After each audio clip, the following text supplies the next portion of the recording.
বাংলাদেশের বিভিন্ন রাজনৈতিক অঙ্গনের মানুষ ভারতের গণমাধ্যম এবং ভারতের যে স্টেক আছে ভারতের স্বার্থের পক্ষে কথা বলছেন, ভারতের দালালদের গোলামদের ভাষায় শব্দে কথা বলছেন। প্রতিনিয়ত তারা বলছে যে বাংলাদেশের নির্বাচনটা পিছানোর জন্য ইউনূস সরকার প্রচুর ষড়যন্ত্র করছে, প্রায়ই দেখবেন, এবং বিভিন্ন রাজনৈতিক দল এবং নেতারাও এই কথাটা বলছেন। জুনের পরে ইউনূস যাবে না, এইখানে প্রক্সি ওয়ার শুরু হবে। প্রক্সি ওয়ার শুরু হবে কি হবে না এটা তো আমরা নিজেরা আলাদা করে আলোচনা করব, সেটা ভারতের বুদ্ধিতে আলোচনা করতে হবে কেন? দুঃখজনকভাবে আমরা দেখতে পাচ্ছি বাংলাদেশের বিভিন্ন রাজনৈতিক অঙ্গনের মানুষ এই ভারতের গণমাধ্যম এবং ভারতের যে স্টেক আছে ভারতের স্বার্থের পক্ষে কথা বলছেন, ভারতের দালালদের গোলামদের ভাষায় শব্দে কথা বলছেন। আমরা আমাদের স্বাধীনতা সার্বভৌমত্বের ব্যাপারে আমাদের বক্তব্য খুবই পরিষ্কার, এইটা আমরাই অক্ষুণ্ণ রাখবো, আমাদের মতো করে রাখবো। কারো স্বার্থের পক্ষে বিপক্ষে এইটা আলোচ্য বিষয় না। সার্বভৌমত্বের প্রশ্ন আমি আলাদা করে আলোচনা করব, এটা ভারতের গণমাধ্যমের শিখাইয়া দেওয়া বক্তব্য তো আলোচনা আমার করবার দরকার নাই। প্রফেসর ইউনূস জুনের পরেও ক্ষমতায় থাকতে পারবেন। বাংলাদেশে একটা যুদ্ধ লেগে যাবে, ইমার্জেন্সি আসবে, এবং অলরেডি 3 বাহিনীর প্রধানকে ডেকে প্রফেসর ইউনূস বলেছেন যুদ্ধের সম্ভাবনা আছে, প্রস্তুতি নেন। এই ধরনের মন্তব্যকে কোট করে এটা বলা হচ্ছে। এখন দেখেন বাস্তবতা কতটুকু। জাতিসংঘের সাথে বাংলাদেশ সরকারের আসলে কি আলোচনা হয়েছে?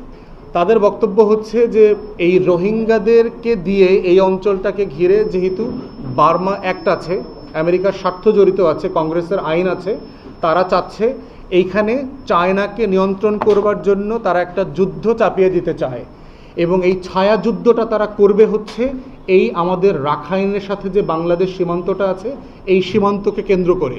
এখানে অবৈধ অস্ত্র দেবে, দিয়ে সিরিয়ার মতো একটা গৃহযুদ্ধ লাগাবে, লেবাননের মতো লাগাবে, ফিলিস্তিনের মতো ঝামেলা করবে, এখানে লিবিয়ার মতো করবে, ইউক্রেনের মতো করবে। এখন এই প্রক্সি ওয়ারটা যদি করতে পারে তাহলে যেটা হবে, প্রফেসর ইউনূস জুনের পরেও ক্ষমতায় থাকতে পারবেন। বাংলাদেশে একটা যুদ্ধ লেগে যাবে, ইমার্জেন্সি আসবে, এবং অলরেডি 3 বাহিনীর প্রধানকে ডেকে প্রফেসর ইউনূস বলেছেন যুদ্ধের সম্ভাবনা আছে, প্রস্তুতি নেন। এই ধরনের মন্তব্যকে কোট করে এটা বলা হচ্ছে। এখন দেখেন বাস্তবতা কতটুকু। জাতিসংঘের সাথে বাংলাদেশ সরকারের আসলে কি আলোচনা হয়েছে?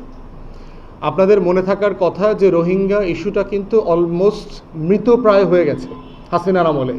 শেষ দিকে এসে সারা দুনিয়ার যে এইড ছিল রোহিঙ্গাদের জন্য $16 থেকে এটা কেটে কেটে 12, 10, 8, এখন শুনলাম রিসেন্টলি $6 করে দেবে রোহিঙ্গাদেরকে পার ইন্ডিভিজুয়াল। এই বাস্তবতায় রোহিঙ্গাদের ইস্যুটাকে কিন্তু উনি আবার আন্তর্জাতিকভাবে গুরুত্বের সহকারে বিবেচনা করবার জায়গাতে নিয়ে এসছেন। জাতিসংঘের মহাসচিব থেকে শুরু করে জাতিসংঘের যারা রিফিউজি কমিশনার আছেন তারা কিন্তু বাংলাদেশ সফরে এসছেন, এবং বাংলাদেশের মতো দেশে জাতিসংঘের মহাসচিবরা কখনো আলাদা করে সফর করতে আসেন না।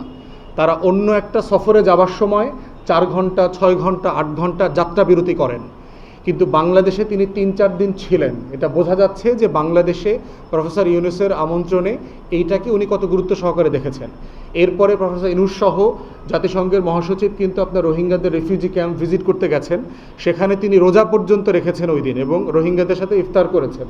প্রফেসর ইউনূস তার নিজের চিটাগংইয়ান ভাষায় বলেছেন যে আমরা আশা করছি আগামী ঈদ যেন আপনি আপনার এলাকাতে গিয়ে করতে পারেন, সেটার জন্য আমরা চেষ্টা করব।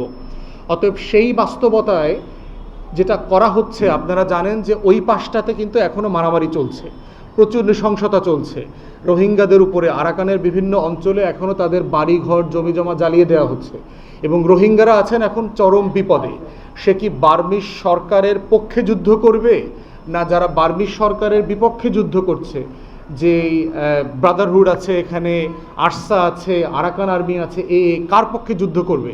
তো যেই গ্রাম দখল করে সে ওইখানকার ছেলে মেয়েদেরকে তার পক্ষে যুদ্ধ করবার জন্য বাধ্য করছে।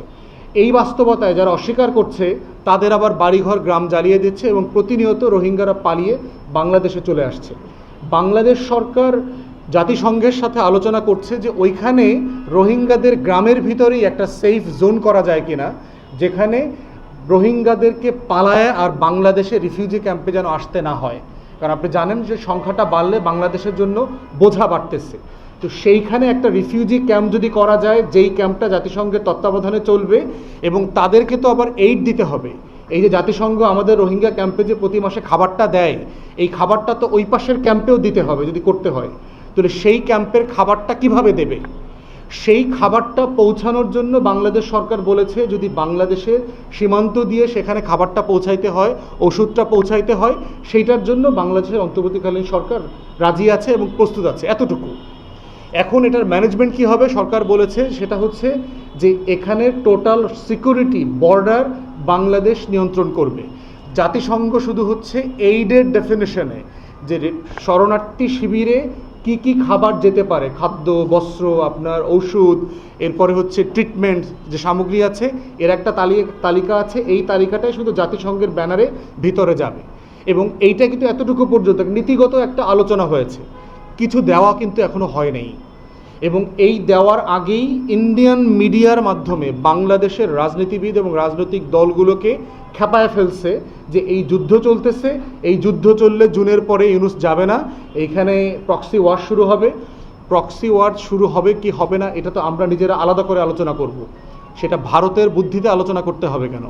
এবং দেখেন একইভাবে ভারত আরেকটা তার লেখাজোকার মাধ্যমে একটা বিতর্ক তৈরি করেছে যে বাংলাদেশ সরকারের জাতীয় নিরাপত্তা উপদেষ্টা ডক্টর খলিলুর রহমান নাকি আমেরিকান সিটিজেন, এবং বাংলাদেশের সশস্ত্র বাহিনী নাকি একজন বিদেশি নাগরিকের সাথে কাজ করবে না, তাদের নাকি আত্মবিশ্বাস নাই, আস্থা নাই এই ব্যাপারে। এটা আবার ভারতীয় গণমাধ্যম বলে দিচ্ছে, ভারতীয় সেনাবাহিনীর, আমাদের সেনাবাহিনীর বরাত দিয়ে। এবং এইটা আবার বাংলাদেশের রাজনীতিবিদরা, বিভিন্ন দলের নেতাকর্মীরা এগুলো বক্তব্যে বলছে। প্রশ্ন হচ্ছে আমার স্বাধীনতার প্রশ্ন, আমার সার্বভৌমত্বের প্রশ্ন আমি আলাদা করে আলোচনা করব।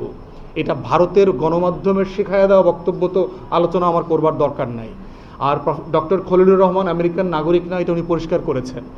বাংলাদেশের সরকারের একজনকে যদি দায়িত্ব দেওয়া হয়, যে দায়িত্বের অংশ হচ্ছে অন্যদেরকে তার কাছে রিপোর্ট করতে হবে, সেই রিপোর্ট করাটাও আবার তাদের দায়িত্ব। অতএব এটা হচ্ছে ডিসিপ্লিন ফোর্সের কাছ থেকে কাম্য যে অন্তর্বর্তীকালীন সরকারকে তারা সাহায্য করবেন, সবাই মিলে বাংলাদেশের পক্ষে আমরা কাজ করব। দুঃখজনকভাবে আমরা দেখতে পাচ্ছি বাংলাদেশের বিভিন্ন রাজনৈতিক অঙ্গনের মানুষ এবং অরাজনৈতিক বিভিন্ন যারা স্টেক হোল্ডার আছেন, তাদের অনেকেই এই ভারতের গণমাধ্যম এবং ভারতের যে স্টেক আছে, ভারতের স্বার্থের পক্ষে কথা বলছেন, ভারতের দালালদের, গোলামদের ভাষায়, শব্দে কথা বলছেন। আমরা আমাদের স্বাধীনতা সার্বভৌমত্বের ব্যাপারে আমাদের বক্তব্য খুবই পরিষ্কার, এইটা আমরাই অক্ষুণ্ণ রাখবো, আমাদের মতো করে রাখবো, কারো স্বার্থের পক্ষে বিপক্ষে এইটা আলোচ্য বিষয় না। এবং সেজন্যই শুরুতে আমাদের নীতিমালার প্রশ্ন বলেছি যে আমরা বাংলাদেশকে, আমাদের সীমান্তকে কোনো প্রক্সি ওয়ারের ফিল্ড হইতে দেব না। এটা যেমন সত্য, রোহিঙ্গাদেরকে সাহায্য করা, তাদেরকে মানবিকভাবে আশ্রয় দেওয়া, তাদেরকে নিরাপত্তা এবং সম্মানের সাথে প্রত্যাবর্ষণের জন্য চেষ্টা করে যাওয়া, এই চেষ্টা আমাদেরকে অব্যাহত রাখতে হবে। এই সবগুলো মিলেই হচ্ছে আমাদের জাতীয় নিরাপত্তা যে নীতিমালা, এটা কাজ করতে হবে। এবং সেখানে অন্তর্বর্তীকালীন সরকারকে আমরা আহ্বান করব এই নীতিমালার উপর ভিত্তি করে আপনারা দেশের পক্ষে কাজ করবেন, যেখানে যেখানে ভালো কাজ করবেন সেগুলো আমরা সমর্থন করব, যেখানে যেখানে আমরা বোধ করব জনগণের স্বার্থ, রাষ্ট্রের স্বার্থ ক্ষুণ্ণ হচ্ছে, সেখানে অবশ্যই আমরা প্রতিবাদ করব। তো এই হচ্ছে আমাদের সামারি আজকের মানবিক করিডোর এবং বন্দরের বিষয়ে। আমার ব্রিফিং এখানে শেষ করছি। আপনাদের কারো কোনো প্রশ্ন থাকলে দয়া করে করবেন। ধন্যবাদ।